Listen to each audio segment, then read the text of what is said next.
to tete-a-tete with Dashley.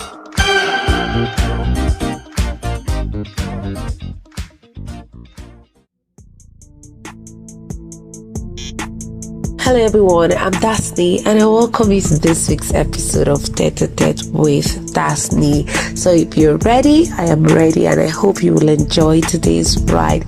Yes, I know you can tell from my voice that the weather has been gracious to me, but that wouldn't stop me from bringing you the gist every week. Yes, this month of August, we started a series called Getting to Know Your Child Better, or Getting to Know Your Kids Better. So today I'll be talking about growing gratitude, like grow gratitude.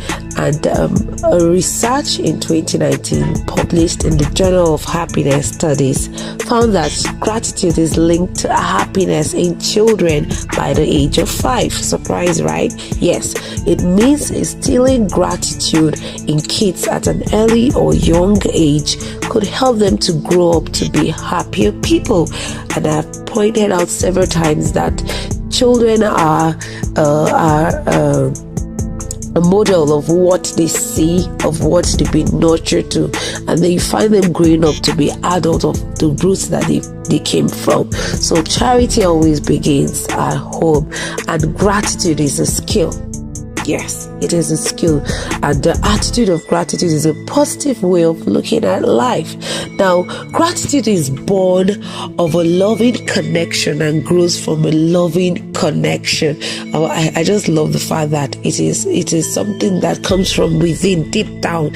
When parents tune into an infant's needs and curiosity and satisfy the infant patiently with love, they are planting the seed of gratitude to grow.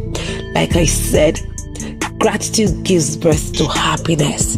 Now, if a child is full with gratitude, you will find out that child will grow up to become an adult that is full of happiness. And in the cases of depression, sadness, we don't hear that in adults. So what I'm basically trying to say is, whatsoever seed of gratitude is sown in a child, it has a way of growing and then it becomes fruitful.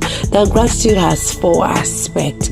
We are noticing, we are thinking, we are feeling, and we have doing.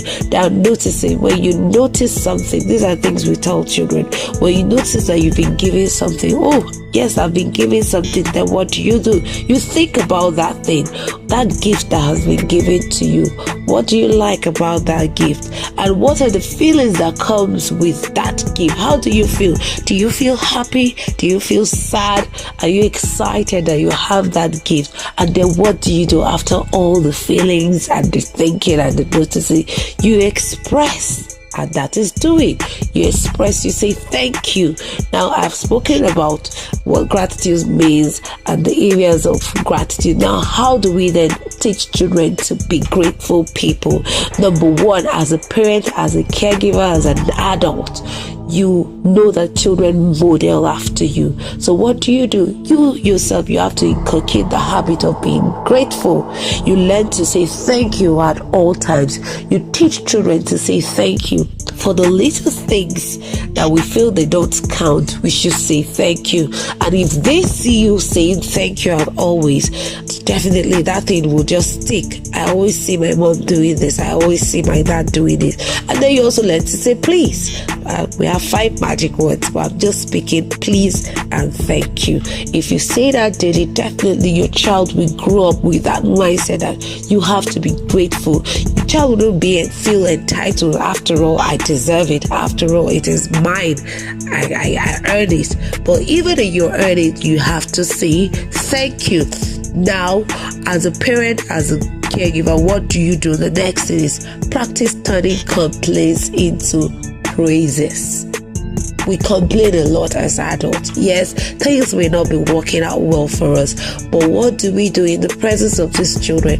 We turn them to praises. Now, if a child comes to you with a complaint, you as an adult, you look at the positive side of that thing. The child is complaining, I can't seem to understand this particular topic, and then you look at it, you're the light shining the torch on what that child is complaining of, and then you turn it to gratitude. The child will learn to flip things. Yes, it might be negative at this point, but if I look at it from another angle, it's a good thing. And then another thing you have to do is create a family gratitude list. What are you grateful for? Count your blessings, name them one by one. In fact, if it's possible, you stick them on the wall, you stick them on the fridge. And whenever you want to feel sad about something, you look at that list. And if a child sees you doing that, also you can tell them, okay, yes, you're complaining you don't have a new pair of socks. What about the old one? There are people out there that don't even have a pair. So you have to be grateful. Create that gratitude list as a family, and then you see the outcome will be voila. It will be nice, it will be sweet. And then the last thing of tips on how we do is create a gratitude journal. Like sometimes I do a lot of writings, and at the end of the day, actually, I sit down and reflect. I'm like, what happened today? Now, for a gratitude journal, you can go through your activities of the day and list out things that you're grateful for. Even if you had a bad day, even if your day was bad, that implies to children too. When they come back from school and they're complaining that this is what happened at school and that is what happened, then from their complaints, like I said, you turn complaints into positive things, into praises. Now you help them, okay, pick out a book, write down the things you're happy about today, or write down the things that you feel you have to be grateful for. And that is it for this week on Tete-a-Tete with Daseny. If you have any comments, please drop it down in the comment section, and be rest assured I'm going to reply. Have a lovely day.